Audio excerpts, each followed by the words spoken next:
Be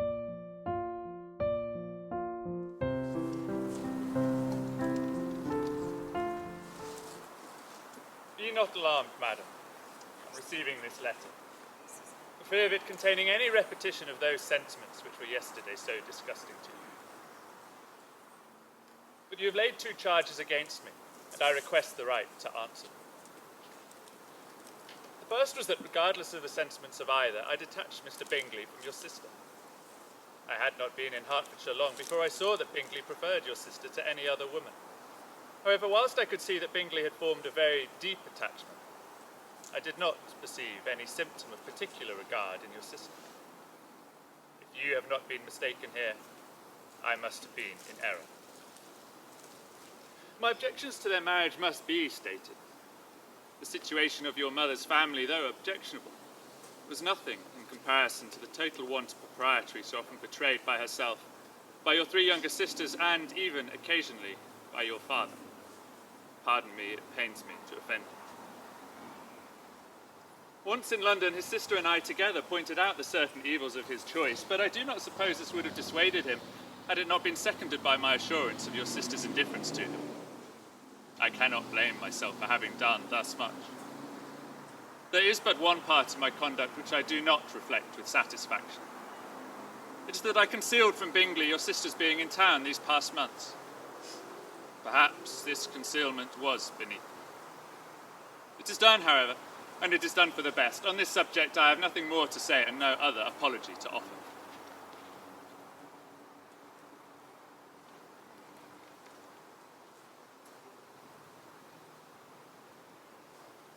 The second charge is that I have deliberately ruined the prospects of Mr. Wickham.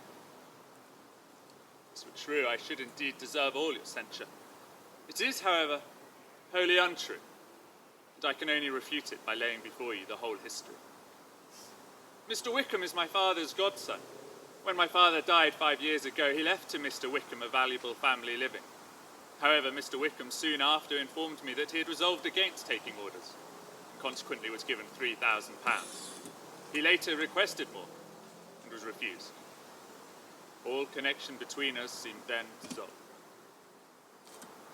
However, last summer he again most painfully intruded on my notice. I must now mention a circumstance which I would not wish to be widely known. My sister is 10 years my junior.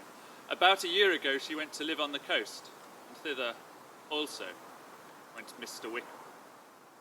Georgiana was persuaded to believe herself in love, and to consent to an elopement. She was then but 15. I visited her unexpectedly a day or 2 before the intended elopement, and Georgiana acknowledged the whole plan to me. Regard for my sister's reputation prevented any public exposure. Mr. Wickham's chief object was unquestionably my sister's fortune, which is £30,000. But I cannot help supposing that the hope of revenging himself against me was also a strong inducement. Had he have succeeded, his revenge would have been complete indeed. This, madam, is a faithful narrative of my dealings with Mr. Wickham. I'll only add, God bless you, Fitzwilliam Darcy.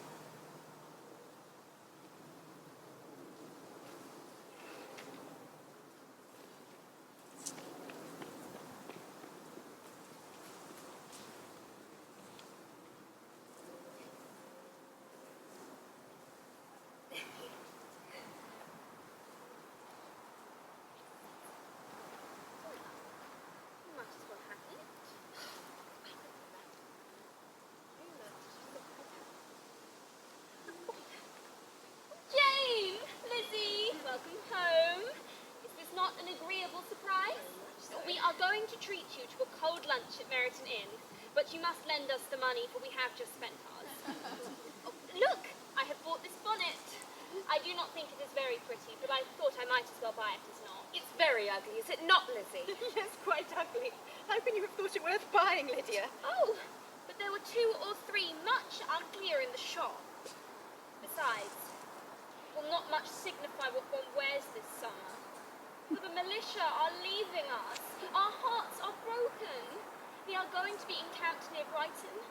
I do so want Papa to take us all there for the summer. Only think what a miserable time we will have else. Anyway, let what has happened to you both since you went away? Have you seen any pleasant men? Oh yes, have you had any flirting? We were in great hopes that one of you would have got a husband before you came back. Jane will be quite an old maid soon, I declare. Lord, how I should like to be married before any of you. And then I could chaperone you to all the balls. Oh, what fun that would be. No, you're not.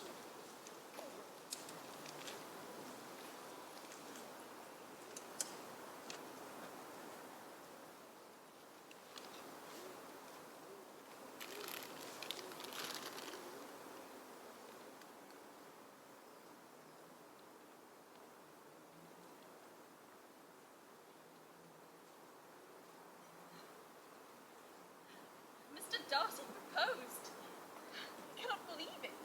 Oh, not that it's so extraordinary that anyone should admire you, Lizzie.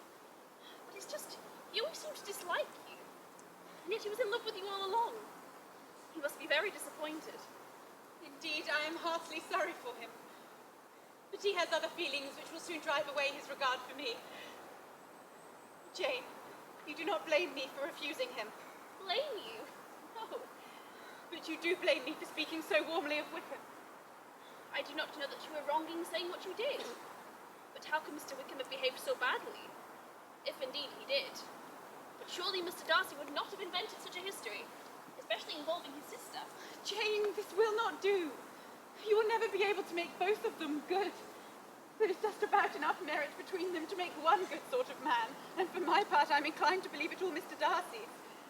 Or Mr. Wickham. There is such an expression of goodness in his countenance. Indeed, one has all the goodness and the other the appearance of it. My dear Lizzie, when you first received this letter, you could not treat the matter as lightly as you do now. Indeed, I could not. I felt very uncomfortable. And I had no one to speak to, no Jane to comfort me. There is one point on which I want your advice. I want to be told whether I ought or ought not to make our acquaintance in general understand Mr. Wickham's character. There can be no occasion for exposing him so badly. What is your own opinion? That it ought not to be attempted. Mr. Darcy has not authorised me to make his communication public, especially as it concerns his sister. Besides, who would believe me? The prejudice against Mr. Darcy is so strong. No, Mr. Wickham will soon be gone, and then it will not matter. At present, I will say nothing. You are quite right. To have Mr. Wickham's errors made public now might ruin him forever.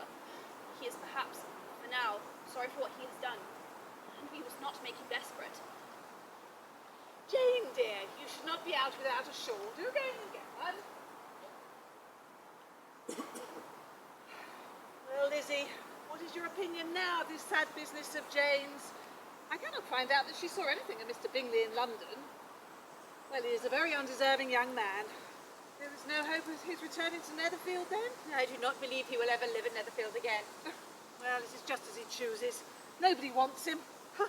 I shall always say he used my daughter extremely ill, and if I was her, I would not have put up with it. Well, my comfort is I'm sure Jane will die of a broken heart, and then he will be sorry. So, Lizzie, the Collinses live very comfortably, do they? Well, I only hope it will last. I suppose they often talk of having Longbourn when your father is dead. Look upon it as quite their own, I dare say. They could hardly talk of such a subject in front of me. Well, I make no doubt they often discuss it between themselves. Huh.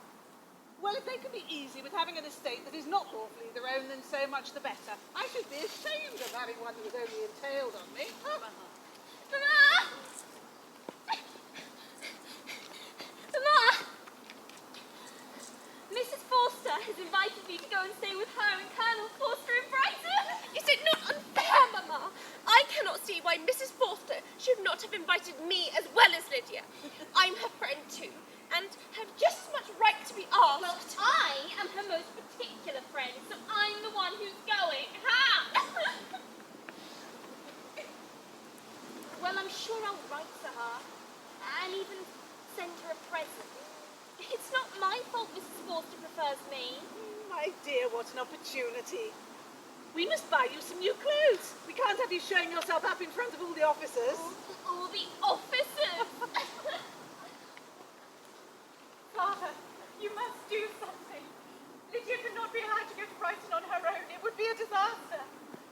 These are strong words indeed, Lizzie. Lydia will never be easy until she has embarrassed herself in some public place or other, and we can hardly expect her to do it at so little expense or inconvenience to ourselves as under the present circumstances. But, Father, if you were aware of the very great disadvantage to us all which has already arisen from Lydia's unguarded and imprudent nature, then I am sure you would judge differently. Already arisen? What, has she frightened away some of your lovers? Poor Lizzie. But do not be cast down. Such squeamish youths are not worth regret. Father, I speak not of particular but general evils. Forgive me, for I must speak plainly. If you do not take the trouble of checking her father, she will soon be beyond the reach of amendment. Her character will be fixed forever as the most determined flirt that ever made herself or her family ridiculous. And you know that pity follows wherever Lydia leads. The two of them will be censured and despised wherever they are known. And they will involve their sisters in the disgrace. Do not make yourself uneasy, my dear. Wherever you and Jane are known, you will be respected, and you will not appear to any less advantage for having a couple, or even 3, very silly sisters. We will have no peace at Longbourn if Lydia does not go to Brighton. Let her go then.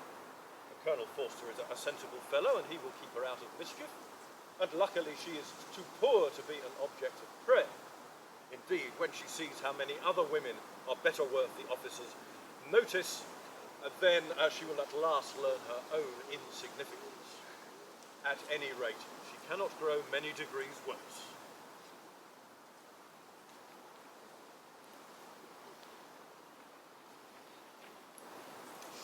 On, Kitty!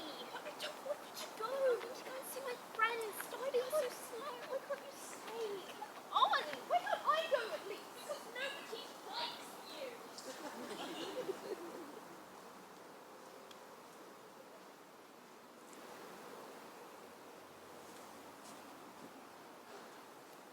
Miss Elizabeth, how delightful to see you again. Mr. Wickham, you have just missed my younger sisters, I'm afraid. They've gone to pay Lydia's farewell visits. I have not seen you since your visit to Kent. Pray, how did you find Rosings Park? Very grand. Although Lady Catherine was so kind as to make me feel welcome. Mr. Darcy was visiting there. Indeed. How did you find him? I imagine his manner is much altered amongst his relations. Yes, quite altered. Although I believe Mr. Darcy improves upon acquaintance. Indeed. Is it in address that he improves? Has he deigned to add anything of civility to his style? For I doubt he has improved in essentials. Oh, no. In essentials, I believe he is much what he ever was. No, when I say he improves upon acquaintance, I do not mean that his mind or his manners had improved, but that from knowing him better, his disposition is better understood. Well, we must impute that to the presence of his aunt and his wish of forming a match with his cousin, Mr. Berg. Yes, of course. Well, I really ought to be about my business. I wish you every success in Brighton, Mr. Wickham.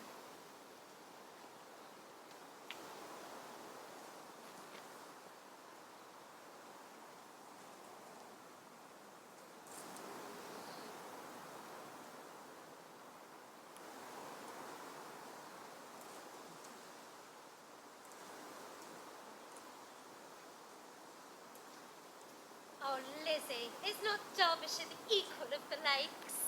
I know you were disappointed when our plans changed, but surely views like this make up for it. Oh, Aunt, I have nothing against Derbyshire, although I do not always think highly of some of its young men. As to that, Lizzie, Lambton's not 5 miles away from Pemberley. Should you have any objections to viewing it tomorrow?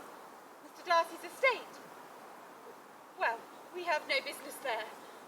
Besides, I have grown very tired of seeing great houses. I take no pleasure in fine carpets or satin curtains. Oh, if it was merely a fine house richly furnished, I should not have a care myself. But the grounds are delightful. It has some of the best woods in the county. And the associations aren't all bad. Your friend Wickham passed his youth there, you know. I spoke to the maid at the inn last night, and she said the family are in town at the moment. There's no danger of any awkward encounters with Pemberley's owner. Well, in that case, to Pemberley we shall go.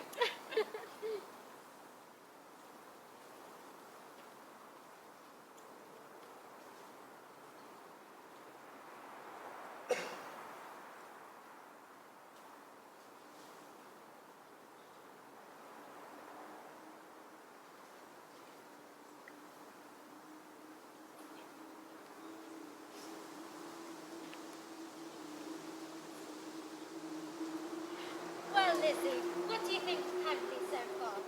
I confess, I am quite delighted with it. I've never seen a place for which nature has done more. To think I could have been mistress of all this. We understand your master is absent at the moment. Yes, sir, but we expect him home tomorrow with a small group of friends. Lizzie, come and have a look at this painting. It reminds me greatly of someone we know.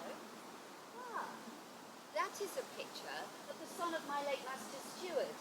He's gone into the army now and has turned out very wild. That is my master, and I very like him too. It is indeed a handsome face, but Lizzie will tell us whether it is alike or not. Does this young lady know Mr. Darcy? A little. And is he not handsome, ma'am? Yes. Very handsome. I'm sure I know not so handsome. Is your master much at Pemberley in the course of the year? Well, not so much as I could wish, sir. He spends about half his time here, but Miss Darcy is here most of the summers. If your master would marry, you may see more of him. Yes, indeed. But I do not know when that will be. I do not know who is good enough for him. It is very much to his credit, I am sure, that you should think so. I say no more than the truth. I've never known a cross word from him, and I've known him all his life. I've heard that his father was an excellent man. Oh, he was that, sir. And his son is just like him, just as affable and kind. Some people call him proud, but I've never seen anything of it. I fancy it's just that he doesn't rattle around the place like some of these wild young gentlemen you meet nowadays. Let me show you the music room. This fine account of Mr. Darcy is not quite consistent with his treatment of our friend. No. Well, perhaps we might have been deceived there. That is not very likely. Our authority was too good.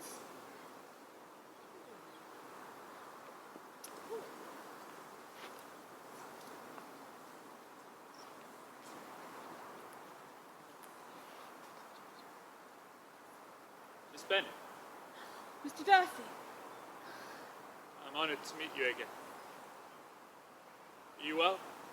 Yes, very well, but you must let me explain. We were told your family were from home, or else that is to say, we would never have presumed to... Please do not make yourself uneasy. I've arrived before anyone in my household expects. You are very welcome. Just you like Pemberley. Why, of course. I think there are few people who would not like it. You've been in Derbyshire long? No, not long. We were travelling, and we are now staying in the inn in Lambton. Yes, of course. Will you do me the honour of introducing me to your friends? Mr. Darcy, this is my aunt and uncle, Mr. and Mrs. Gardner. My sister Jane stayed with them at Cheapside when she was lately in London. I'm delighted to meet you. I beg you will excuse me. I have some urgent business with my steward. However, I wonder if you would do me the honour of dining here this evening. The rest of the party are only a few hours behind me. Among them are some who would claim an acquaintance with you, Miss Bennet. It is Mr. Bingley and his sister. I would be delighted to see them again.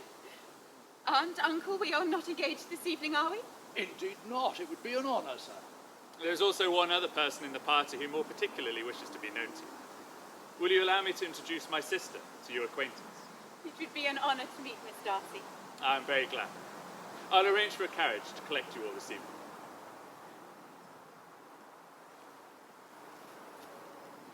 Well, I had not expected Mr. Darcy to be so courteous and attentive. Was he very different to when you knew him in Hertfordshire, Lizzie? How came you to tell me he was so disagreeable? I am as surprised as you are. I must admit, I liked him better when we met in Kent. But I've never seen him as pleasant as he was just now.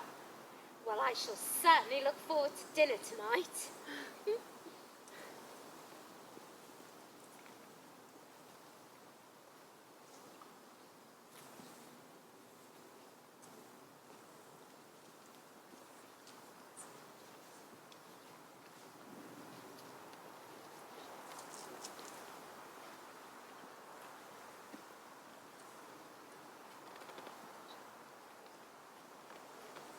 Miss Bennet, Mr. and Mrs. Gardner, will you allow me to introduce my sister, Georgiana? Aunt, uncle, this is Mr. Bingley and his sister Miss Bingley. been quite some time since you've had the pleasure of seeing Miss Bennet. Not since the ball at Netherfield, and that was quite above 8 months ago. Yes, I believe you are correct. Is your family well? Are all your sisters at Longbourn? No, my youngest is in Brighton. It's not Brighton where the militia removed to. And so your younger sister followed them, did she? She accompanied her good friend, Mrs. Forster, who is married to the Colonel. I wonder you did not go with her. I recall you were rather fond of the militia, and in particular the company of a certain Mr. Wickham. Really? I wonder that you could have thought so. Miss Darcy, I have heard so much of your musical abilities. I hope you'll play for us later, as I would so like to hear you. I would like to hear you play. My brother has said it gave him great pleasure. Oh, I think your brother must have deceived you there. For some peculiar reason of his own. Not at all. Now, let us go through to the drawing room. Miss Darcy, this has just been sent up from the inn, ma'am. I believe it is very important.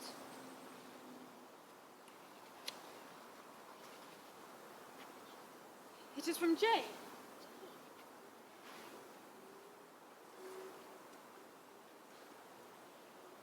Aunt, Uncle, we must leave immediately. Mr. Darcy, I beg your pardon, but we cannot delay. Good God, what is the matter? Jane writes with news from Longbourn. And it is such dreadful news. Mrs. Reynolds, please fetch Miss Bennet a glass of wine. She is very ill. Oh, no, I am quite well, thank you. Jane writes that Lydia has left all her friends. She has eloped. She's thrown herself into the power of Mr. Wickham. They've gone off together from Brighton, and you know him too well to doubt the rest. She has no money, no connections, nothing to tempt him to. She's lost forever. Is this absolutely certain, Lizzie? Yes, it is.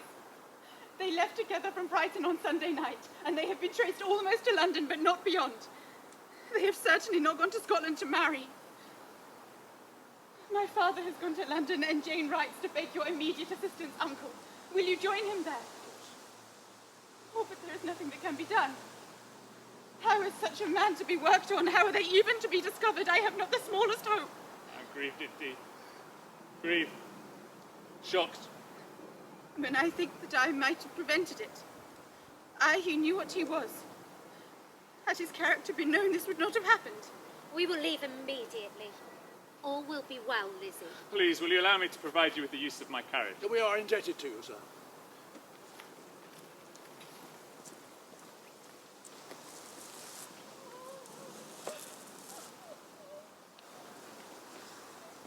If we had all gone to Brighton, this would not have happened. Why did the Forsters ever let her out of their sight? I am sure there was some great neglect on their side. And here is Mr. Bennet back from London, and they are still not found. Well, who is to find Wickham and make them marry if he does not? Would you like some tea, Father? I'm afraid this has all been very hard on you. Oh, say nothing of that. Who should suffer but myself? It has been my own doing, and I should feel it. I'm not afraid of being overpowered by the impression that it will pass soon enough. Do you expect them to still be in London, sir? Yes, where else can they be so well conceived? And Lydia always used to want to go to London. She will be happy then, and her residence there probably of some duration. Lizzie, I bear you no ill will for being justified in your advice to me, which, considering the event, shows some greatness of mind. I should like some tea, Miss Lizzie. Nobody cares for my sufferings. Of course we do, my dear. How could we not when you remind us of them so often? Another time I will do the same. I will sit in my library in my nightcap and powdering gown and give as much trouble as I can. Or perhaps I will defer it till Kitty runs away. I'm not going to run away with her. And if I should ever go to Brighton, I would behave better than Lydia. You go to Brighton? I would not trust you so near it as Eastbourne. No, Kitty, I have at last learnt to be cautious, and you shall feel the effects of it. No officer will ever enter the house again.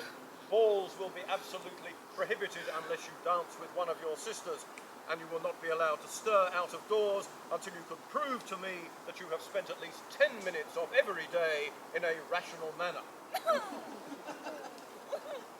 Oh, well, do not upset yourself. If you are a good girl for the next 10 years, I will review matters. Mother, father, a carriage has arrived. It is my uncle and he has some people with him. My dear sister, brother, they're found. And they're now married. As you may comprehend, it has all been carried out rather quickly. But I have them both outside. Will you admit? They can only stay for a brief visit. They're travelling northwards. Oh, my dear Lydia, married at just 16. This Brother, is delightful indeed. Tell me the truth. How much have you had to pay to make this happen? No, indeed, Mr. Wickham's circumstances are not so bad as was generally believed. I assure you I did very little, almost nothing, truly. Well, you had better bring them in. Can this be true? I am so glad. Perhaps he'll be happy after all.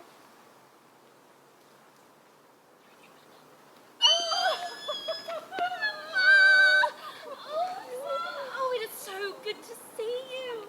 Only think, it being 3 months since I went away. It seems but a fortnight, I declare. Lord, when I went away, I am sure I had no more idea of being married till I came back again, though I thought it would be very good fun if I was. I am honoured to become part of your family, sir. I am much delighted.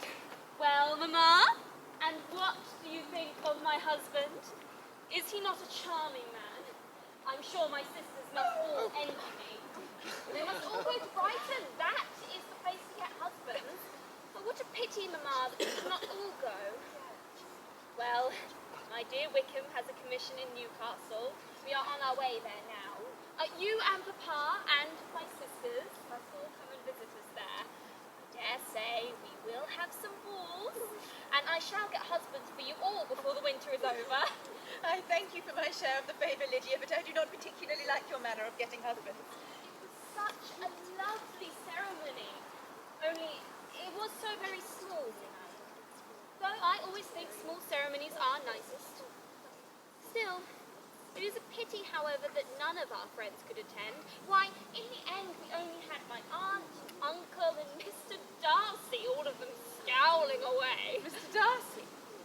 What was Mr. Darcy doing at your wedding?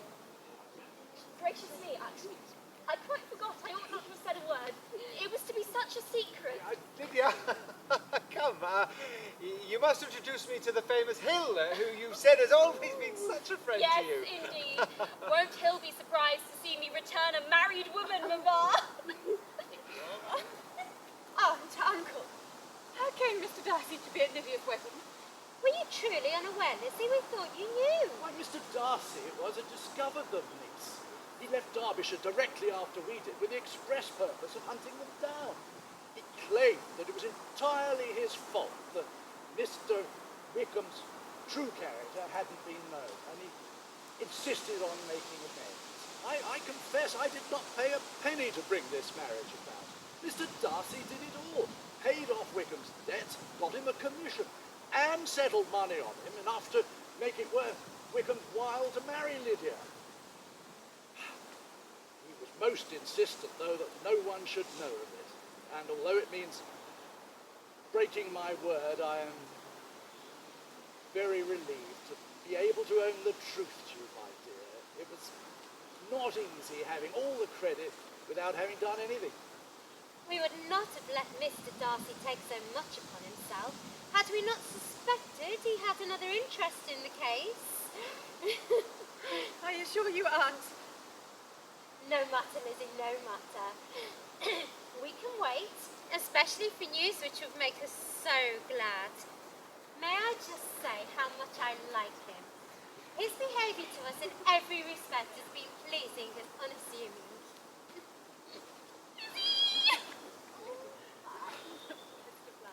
Lydia. I'll miss you so. Of course, you will get me a husband. Mamma. Oh, come.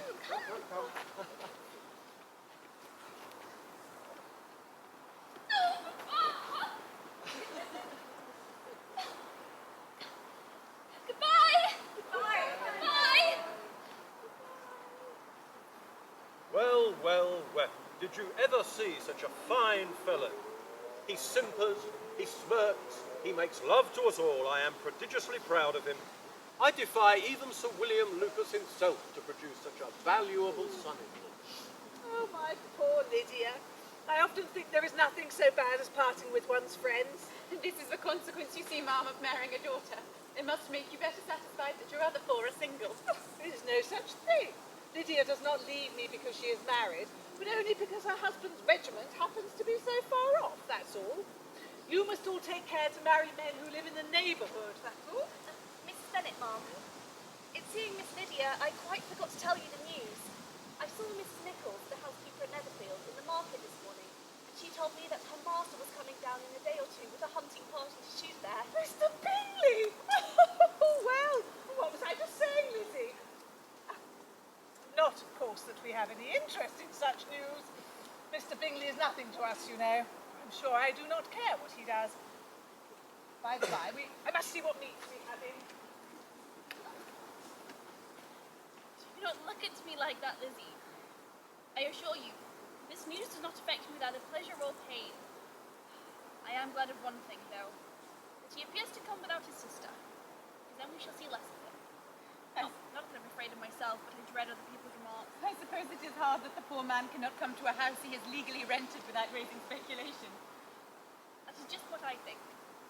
I'm sure that when we meet, it will be harmless, as common and indifferent acquaintances. Yes, indifferent indeed. Jane, take care. You do not think me so weak as to be in danger now, Lizzie? I think you are in very great danger of making him as much in love with you as ever.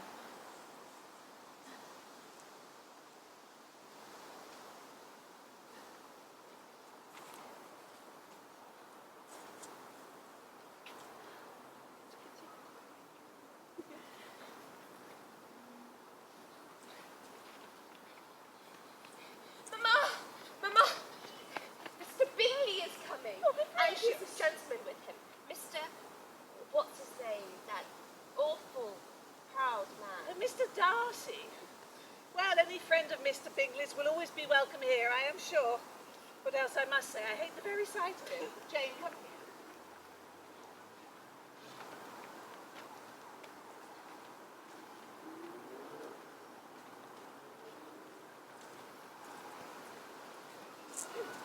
Mr. Bingley and Mr. Darcy, ma'am. Mr. Bingley, well, we are pleased to see you. We began to be afraid that you would never come back again. Please be seated. Mr. Darcy, you are welcome too. It's a long time, Mr. Bingley, since you went away. There have been a great many changes in the neighbourhood. Miss Lucas is married and settled, and one of my own daughters. Oh, I suppose you have heard of it. Indeed, you must have seen it in the papers. It was not put in as it ought to be. It was only said, lately George Wickham, Esquire, to Miss Lydia Bennet. Yes, I congratulate you all. Of course, it is very hard to have her taken such away from me. They're going to Newcastle, a place quite northward, it seems. There they are to stay, I do not know how long.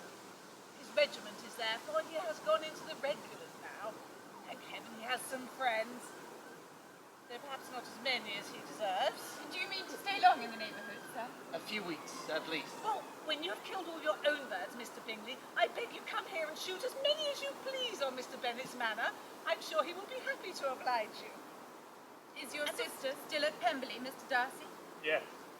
She'll remain there till Christmas. And is Miss Bingley with her? I do not hope she has not been left quite alone. Caroline is in town. She's sorry not to be able to see you all again.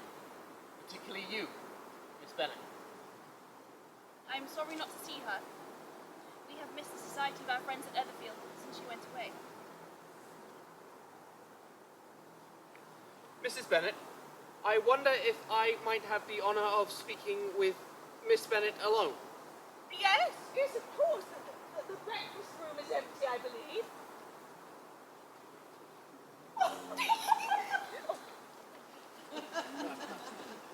I beg you will excuse me. I have some urgent business with my steward. Good day, Mrs. Bennet.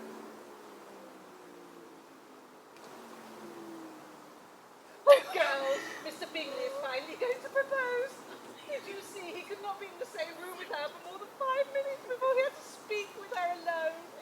Did Did I just see Mr. Darcy leaving? He looked in as fine a mood as ever. Where is his friend? Speaking with Jane. Alone. What's this?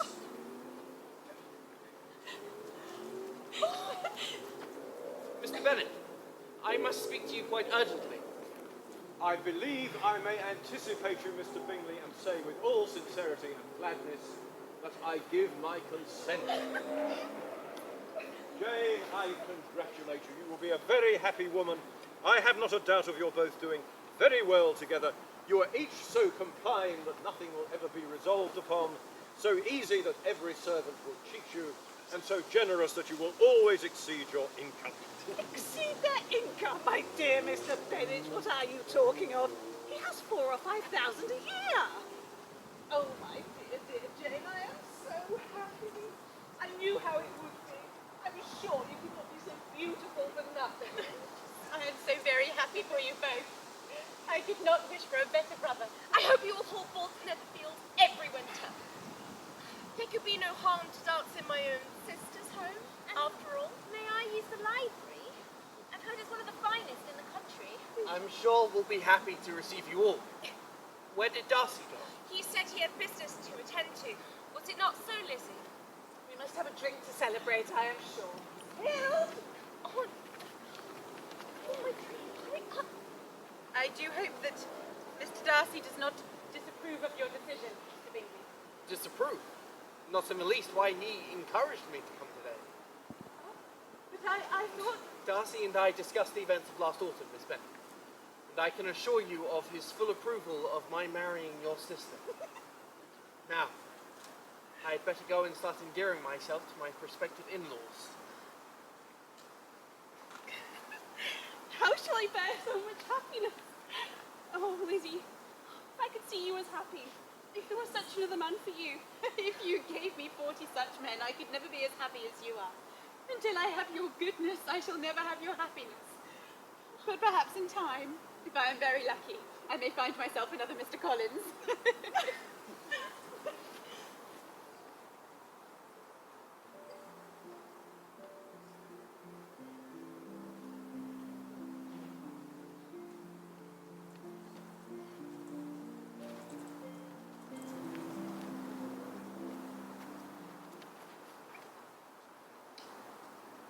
Mamma, I think a carriage is approaching. Don't be silly, dear. Who would come to be seen at this time? Lady Catherine de Bourgh, Ma'am. Miss Bennet, that lady, I suppose, is your mother. Yes, she is. Mamma, this is Lady Catherine de Bourgh. These, I suppose, are two of your sisters. Yes, madam. These are my youngest girls but one. My youngest of all is lately married, and my eldest is walking about the grounds with her betrothed.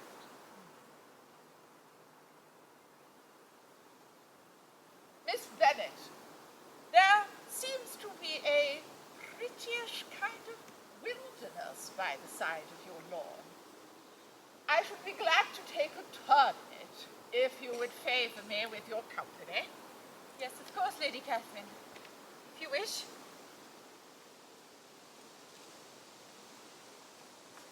Miss Bennet, you can be at no loss to understand the reason for my journey hither. Your own heart, your own conscience must tell you why I am come. Indeed, you are mistaken, madam. I am not at all able to account for the honour of seeing you here. Miss Bennet, you should know that I am not to be trifled with. A report of a most alarming nature has reached me. I am told that not only is your sister on the point of being most advantageously married, but that in all likelihood you, Miss Elizabeth Bennet, will soon afterwards be yourself united with my nephew, Mr. Darcy. Though I know this must be a scandalous falsehood, I instantly resolved on setting off for this place to make my sentiments known to you. If you believed it to be impossible, I wonder that you took the trouble of coming so far. What could your ladyship propose by it?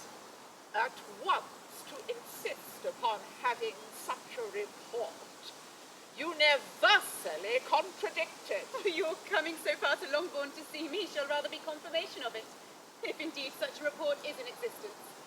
If do pretend to be ignorant of it. Are you not aware that such a report is spread abroad? I had not heard that it was. And can you likewise declare that there is no foundation for it? I do not pretend to possess equal frankness with your ladyship. You may ask me questions which I shall choose not to answer. Miss Bennet, I insist on being satisfied. Has he? Has my nephew made you an offer of marriage? Your ladyship has declared such a thing to be impossible. Well, it ought to be so, but your arts and allurements may have made him forget what he owes to himself and to all his family. You may have drawn him in. If I have, I shall be the last person to confess it. Miss Bennet, do you know who you are talking to? I am almost the nearest relation he has in the whole world, and I am entitled to know all his dearest concerns. But you are not entitled to know mine, nor will such behaviour as this ever induce me to be explicit. Let me be rightly understood. This match to which you have the presumption to aspire can never take place. No, never. Mr. Darcy is engaged to my daughter. Now, what have you to say? Only this, that if he is so, you can have no reason to suppose he would have made an offer to me. The engagement between them has been planned since they were infants. It was the favourite wish of his mother, as well as of hers. Are they now to be divided by the upstart pretensions of a young woman without family connection or fortune? Your alliance would be a disgrace. Your name would never even be mentioned by any of us. Those are heavy misfortunes indeed, but I believe the wife of Mr. Darcy would have other sources of happiness attached to her situation. Obstinate, headstrong girl, I am ashamed of you. You are to understand, Miss Bennet, that I came here determined to carry my purpose, and I have not been used to brooking disappointment. Well, that will make your ladyship's situation at present more pitiable, but it will have no effect on me. Is this to be endured? If you were sensible of your own good, Miss Bennet, you would not wish to leave the sphere in which you have been brought up. In marrying your nephew, I do not consider myself as quitting that sphere. Your nephew is a gentleman, and I am a gentleman's daughter. True, you are a gentleman's daughter, but who is your mother? And who are your uncles and aunts? Do not imagine me to be ignorant of their condition. Whatever my connections may be, if your nephew does not object to them, they can be nothing to you. Tell me, once and for all, are you engaged to him? I am not. And will you promise me never to enter into such an engagement? I will not. I am no stranger, Miss Bennet, to the particulars of your younger sister's unfortunate elopement. I know it all. That the young man's marrying her was a patched-up business. Is such a girl to be my nephew's sister? Heaven and earth are the shades of Pemberley to be thus polluted. You can now have nothing further to say. You have insulted me in every possible way. You are resolved, then, to have him? I am resolved to act in a manner which will constitute my happiness, without reference to you or to any person so wholly unconnected with me. Very well. I shall now know how to act. I take no leave of you, Miss Bennet. I send no compliments to your mother. You deserve no such attention. I am most seriously displeased.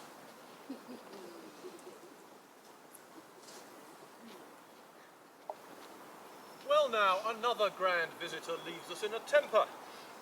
What have you been doing, Lizzie? Nothing further. Lady Catherine was just passing and she was in a hurry to leave. She tells me that Charlotte is well. Well, I was looking for you in any case. I have just received a letter that has astonished me exceedingly. I did not know before that I had 2 daughters upon the brink of matrimony. Let me congratulate you upon a most important conquest. I see it will defy even your sagacity to discover the name of your admirer. This letter is from Mr. Collins. What relates to yourself is as follows. Your daughter Elizabeth, it is presumed, will not long bear the name of Bennet after her elder sister has resigned it, and her chosen partner in fate is reasonably to be looked up to as one of the most illustrious personages in the land. Can you guess, Lizzie, who is meant by this? Yet let me caution my cousin and yourself. We have reason to imagine that his aunt, Lady Catherine de Bourgh, does not look upon the match with a friendly eye. Mr. Darcy, you see, is the man. Mr. Darcy, who never looks at any woman but to see a blemish, and who probably never looked at you in his life. It is admirable, admirable. But, Lizzie, you do not seem to enjoy it. You are not surely going to say that you are offended, I hope. For what do we live, after all, but to make sport for our neighbours and to laugh at them in our turn? Indeed, I am excessively diverted. But it is so strange. Yes, that is what makes it so amusing. Pray, what said Lady Catherine upon the report? Did she come to refuse her consent? Suffice it to say, I do not think I will get another invitation to Kent any time soon. But enough of that, Father. What else does Mr. Collins have to say? You know that I delight in his writing style, and he must have had more to say than that silly story.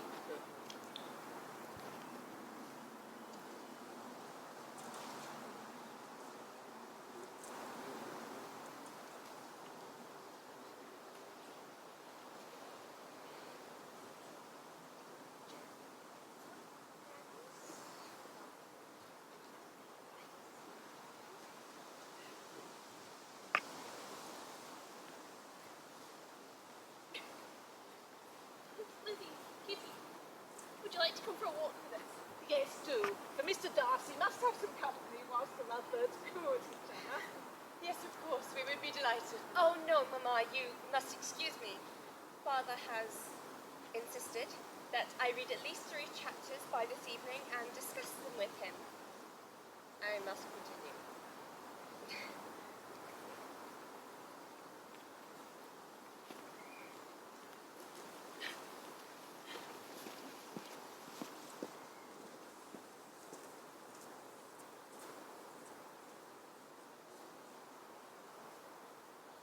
Darcy, I can go no longer without thanking you for your kindness to Lydia. Ever since I have known of it, I have been most anxious to tell you how grateful I am. Were it known to the rest of my family, I would not have merely my own gratitude to express. I am sorry. Exceedingly sorry that you've ever been informed of it. I did not think Mr. and Mrs. Gardiner so little to be trusted. Oh, you must not blame them. It was Lydia who first betrayed to me that you were concerned in the matter, and of course I could not rest until I knew the particulars. Let me thank you again and again, in the name of all my family, for they do not know to whom they are indebted. You will thank me. Let it be for yourself alone. Your family owes me nothing, much as I respect them. I believe I thought only of you. You're too generous to trifle with me. Your feelings are still what they were last April. Tell me so at once. My affections and wishes are unchanged. One word from you will silence me on this subject forever. My feelings are completely changed.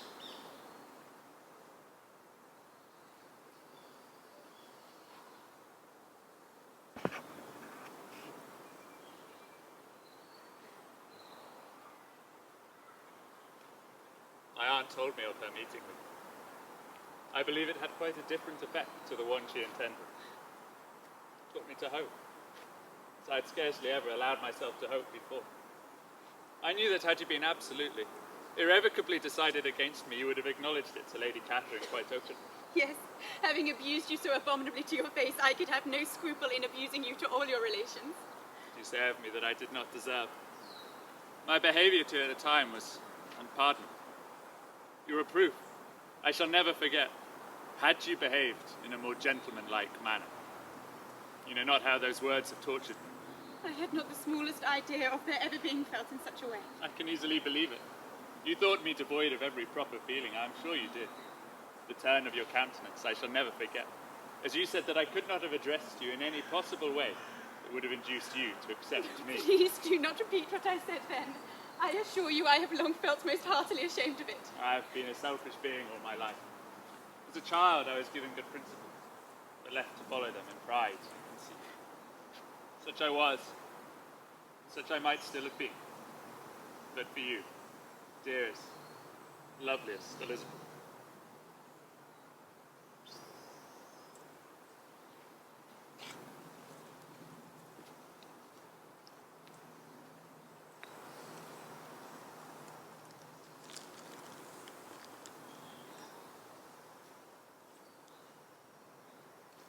Father, you wanted to see me?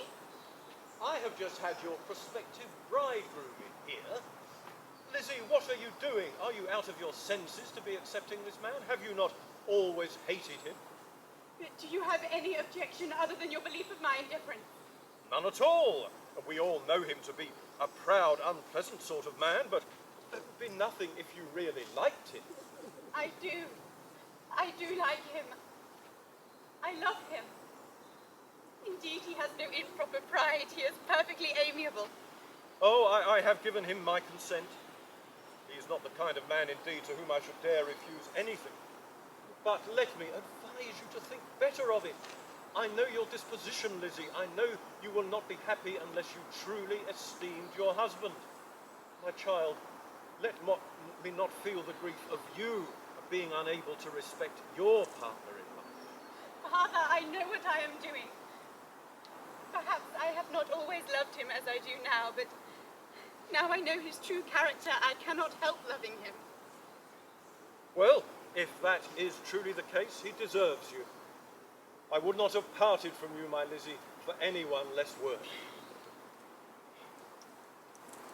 You had better go and tell your mother. Oh, and if any young men should call for Mary or Kitty, send them in. I am quite at my leisure.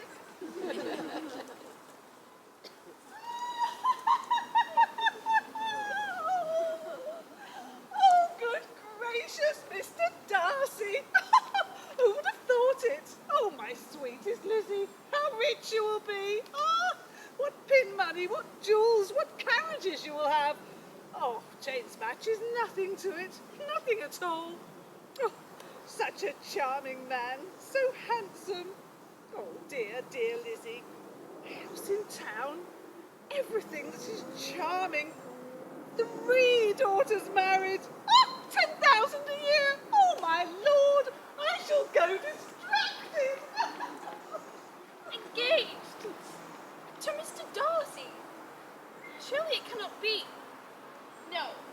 No, you cannot deceive me, for I know it to be impossible. Indeed, I am in earnest. He still loves me, and we are engaged. But Lizzie, it cannot be. For I know You know nothing of the matter. That is all to be forgotten. Indeed, this is the last time I shall remember it myself. Good heavens! Can it really be so? I do congratulate you. But are you certain? Forgive me. Are you certain you could be happy with him? There can be no doubt about it. We are already set to be the happiest couple in the world. But Jane, are you happy for me? Would you like to have such a brother? Very, very much. There is nothing that could bring more delight to Mr. Bingley or myself. It is just, we considered it to be impossible. And do you really love him well enough, Lizzie, to anything but marry without affection? Can you tell me how long you have loved him? It just come on so gradually I hardly know when it began.